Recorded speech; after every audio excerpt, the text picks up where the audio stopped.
dia, Daniel Costa, tudo bem? Seja bem-vindo. Muito obrigado pelo seu tempo, pela sua disposição. Eu queria começar a nossa entrevista hoje te perguntando sobre um pouquinho desse novo step da Take, né? Ou seja, eu queria que você contasse pra gente, para o nosso público, o que a Take está fazendo hoje, como é que estão os planos de vocês para amanhã e esse amanhã hoje, né? Que é uma coisa que se confunde muito nos nossos dias. É muito legal você estar falando isso, Léo, porque a Take é uma empresa já conhecida no mercado. A gente fez evolução, inclusive, da marca, a gente era TakeNet, hoje a gente simplificou e ficou ainda mais forte a nossa marca que chama Take, e a gente sempre teve One Step Beyond. Por quê? Porque há muito tempo atrás, quando a gente começou em Ringtone, a gente já começava numa plataforma conversacional, onde a gente perguntava para as pessoas qual é o nome da música que eles queriam ter como ringtone, e ela respondia por SMS, em vez de ela mandar um código, ela mandava o nome da música.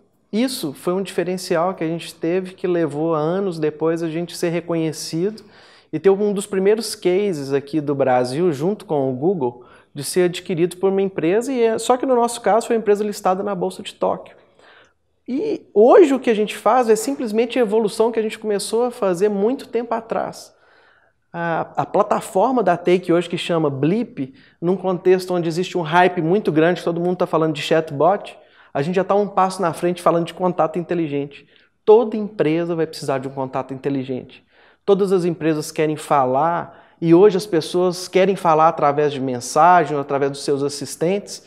E a coisa que a gente tem paixão é dar poder para essas empresas através de uma plataforma de vender, atender e engajar trocando mensagens. Seria impossível a gente fazer isso com milhares e milhares de pessoas de uma maneira desconexa e às vezes não tão produtiva. Então o que a gente viu? Que hoje existe tecnologia para a gente automatizar essas respostas.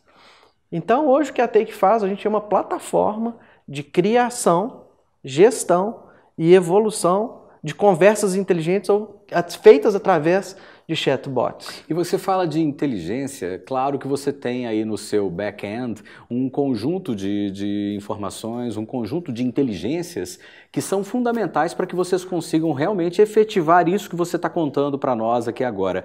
Como é que é isso? Quem é que está com vocês? Como é que funciona esse processo? É muito legal. A visão que a Take tem de plataforma, e isso começou há muito tempo atrás, com a nossa plataforma, fazia uma gestão para as operadoras do envio do conteúdo, que na época era uma música, que era para personalizar seu telefone. A gente estava conectado no coração das operadoras, quando a gente conhecia o cliente dele pelo nome, ou seja, a gente estava conectado nas plataformas de CRM dele. A gente estava conectado no core das operadoras, toda na parte de engenharia, que é a parte mais sensível de qualquer empresa. Na engenharia deles eu estou falando de tecnologia de ponta mesmo. Se a gente for falar em termos técnicos de engenharia de baixo nível, que é o core, mesmo que é engenharia onde era através das redes das operadoras, com concatenação de mensagens aí com muitos códigos ou até caracteres que juntas faziam uma música. Então hoje, quando a gente pega vários dos clientes da Take, a gente está conectado em vários hubs deles, seja o hub de CRM, seja o hub de pagamentos, que hoje a gente pode fazer efetivamente numa conversa, você se interessar por um produto e chegar ao ponto de pagar dentro de uma plataforma de conversa, chamar um meio de pagamento, chamar um CRM e por que não? Se você tiver uma árvore de decisão muito bem definida e é assim mesmo, ela não conseguir atingir os seus objetivos, por que não chamar um componente de inteligência artificial? Como é que fica esse contato frio? Porque a visão que a gente tem, ou tinha do bot, do chatbot, era exatamente essa. Ok, o cara chega ali, você monta uma lista de perguntas e com possíveis respostas e gera uma conversa com alguém. Como é que essa conversa deixa de ser fria e se torna quente? Muito legal, Léo. Como eu te expliquei um pouco da visão de plataforma, que ainda teria, obviamente, até o transbordo humano, quando essa inteligência artificial não fosse suficiente para dar esse entendimento, todo esse conjunto de informações que a gente chama de base de conhecimento que está dentro das empresas, ela expressa a missão da companhia, que ela tem que ser refletida na prestação de serviço, na venda ou no engajamento desses componentes. Toda empresa no seu marketing hoje, a gente leva isso muito a sério, As empresas também elas são personas, que têm o seu discurso, que têm o seu tom de voz, que têm a maneira que elas se relacionam. As equipes multidisciplinares que implementam os chatbots para as companhias, que a gente chama esse grupo multidisciplinar dentro de um contexto de Customer Success que a gente presta para os serviços, são equipes multidisciplinares. Então a gente não tem só developer, UI e UX para ter uma experiência linda, a gente também tem um linguista. A gente tem gente que entende de conversa e que vai traduzir todo esse know-how institucional e operacional das companhias no tom de voz dentro das conversas para fazer esse relacionamento um a um dentro das plataformas de mensageria. E vocês inseriram dentro desse contexto todo uma série de APIs que estão apoiando esse trabalho todo de vocês, é isso? Exatamente. No mundo de hoje, as plataformas elas não são standalone. No universo hoje de milhares de desenvolvimentos, de algoritmos, de plataformas, de software, né, de interface, as APIs, ou seja, os conectores de tecnologia, eles possibilitam efetivamente o que a gente chama de orquestração.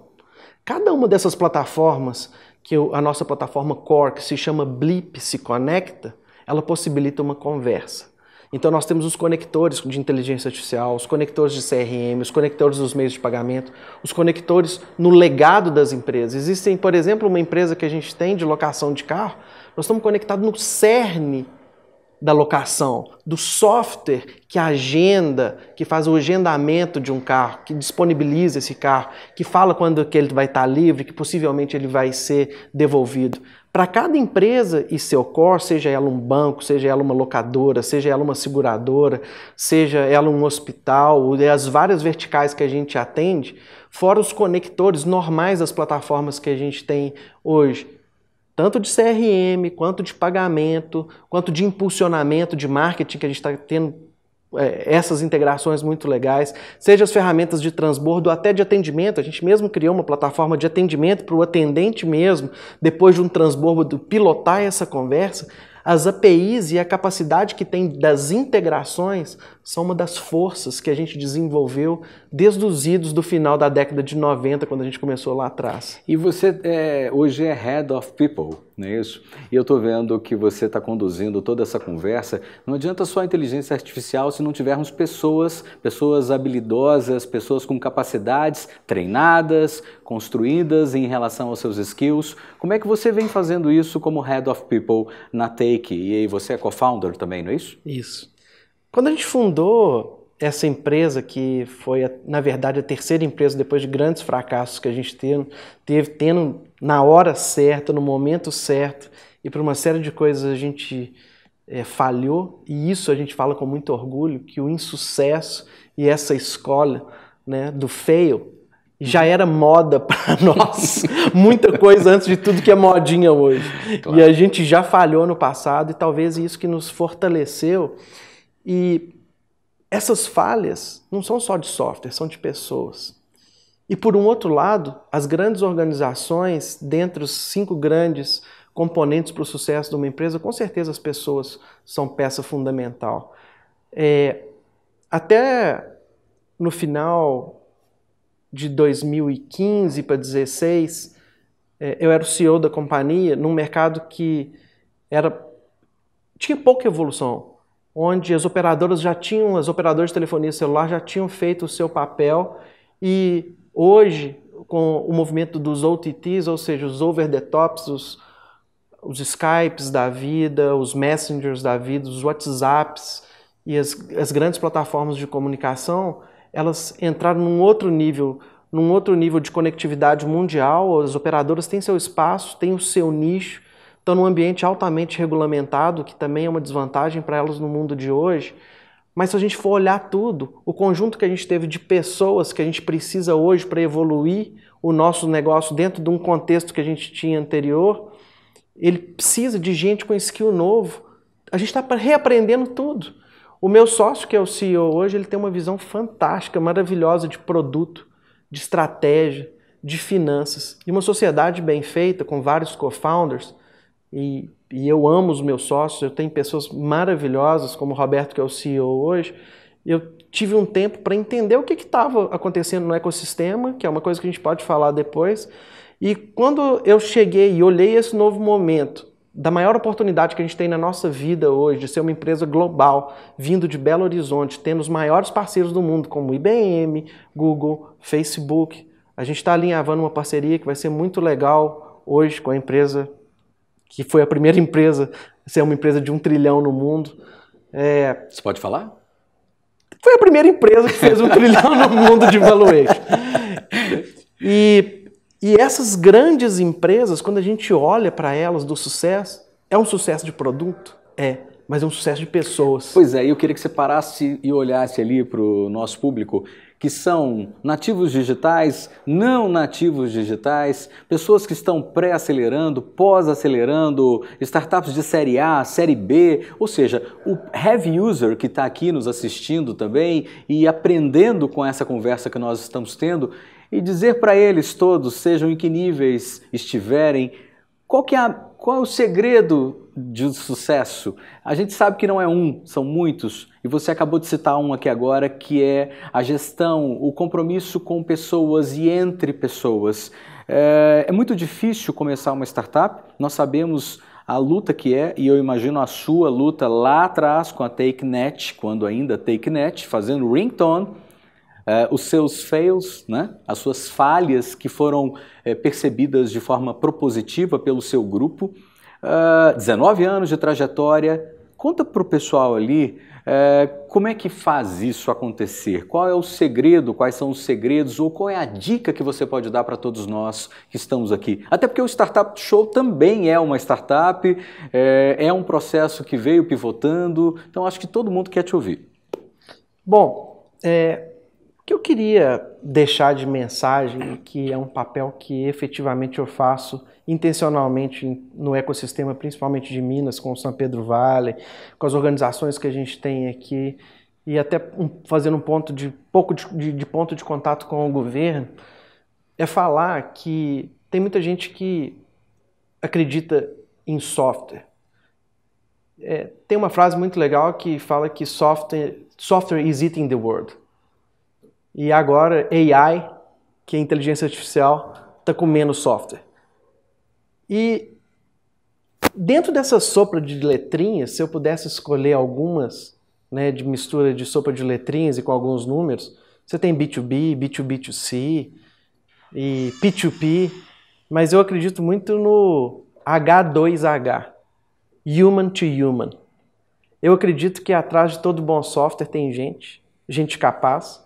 Eu acredito que hoje as equipes multidisciplinares, elas são as equipes de sucesso. Uma das questões que a gente teve, que a gente chegou num lugar hoje de destaque no mercado e a gente está fazendo muita liderança, mais uma vez sendo pioneiro no mercado que está sendo criado e a gente tem grandes clientes hoje no Brasil, é que a nossa equipe é multidisciplinar. Quando a gente pensa numa startup, e se você for começar uma startup hoje, a primeira coisa que eu te falaria, não como alguém que pode ser chamado de mentor ou de alguma coisa, mas como alguém que viveu isso na vida e falhou e essas falhas ainda têm cicatriz no meu coração. Mas a minha alegria de falar hoje que os meus sócios são pessoas diferentes e melhores que eu. Se você quer ter sucesso, a primeira coisa é de ter humildade de ter pessoas melhores que você ao seu lado. Eu sempre tive sócios que foram melhores que eu. Eu sempre tive diretores, colaboradores que são melhores que eu. Pessoas que pensam diferente. A gente está tão na frente que diversidade já estava na moda da nossa empresa.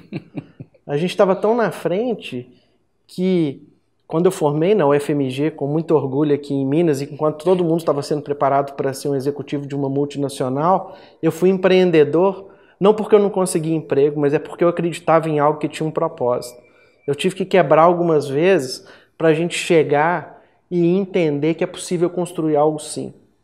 Eu acho que no momento que o nosso país está, eu acho que não vão ser só as grandes empresas que vão gerar recursos e impostos para esse país ir para frente, mas é o seu trabalho. É o seu trabalho como empreendedor, criando riqueza. Eu acho que o espaço digital, junto com esse espaço natural de BRICS, de de tijolos e parede, ele é um ambiente maravilhoso, que não vai existir agora mais tanta diferença entre o digital e o que a gente vê. Eu achei muito legal no nosso warm-up, na nossa conversa de antes, você falou que a gente tem uma vida pública, uma vida digital e uma vida secreta. Como que a gente compatibiliza isso tudo? Se você hoje quer ser um profissional, quer fazer sua startup, você vai ter que ter pessoas, você vai ter que ter software, mas você vai ter também que entender de negócio, você também vai ter que entender de produto. Então, quando eu falo que eu sou head de people, às vezes eu sou o grande facilitador, eu sou o grande servo que vai ajudar a esses caras que rodam com excelência cada um desses pratinhos, não deixar o pratinho crescer, mas rodar numa velocidade tão grande que a gente vai ter a habilidade de pegar mais e mais pratinhos. Isso é interessante porque você está falando sobre ajuda, colaboração, time, processos, muitas das coisas que muitas das vezes acabam não entrando no mindset dessa startup que está aí sendo dirigida ou sendo pelo menos informada por você e pelos nossos outros jurados. Colaboração. Finaliza com isso aqui pra gente. Claro. Hoje eu tive a oportunidade de vir aqui falar sobre 3 startups e a coisa que mais me chamou a atenção em comum nas 3, empresas feitas de amigos e de empresas feitas, de pessoas que têm o mesmo propósito e de gente que é diferente. Não tem jeito da gente colaborar se todo mundo for igual. Não tem jeito da gente colaborar se a gente não tiver tanto incentivo como desafio do outro lado.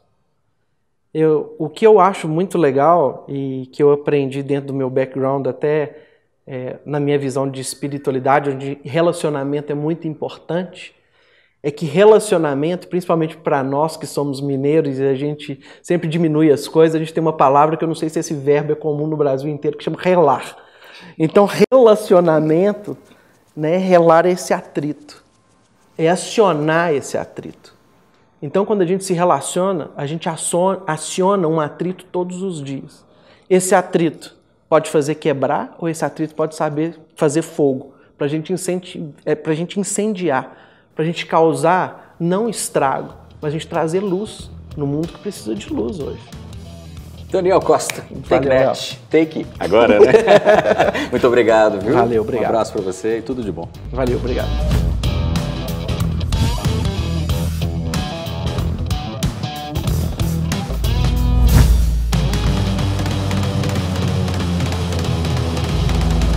Fique ligado no Startup Show. E aqui você sabe, assista, participe, comente e principalmente vote. Você vai ajudar a escolher a startup que pode mudar o Brasil.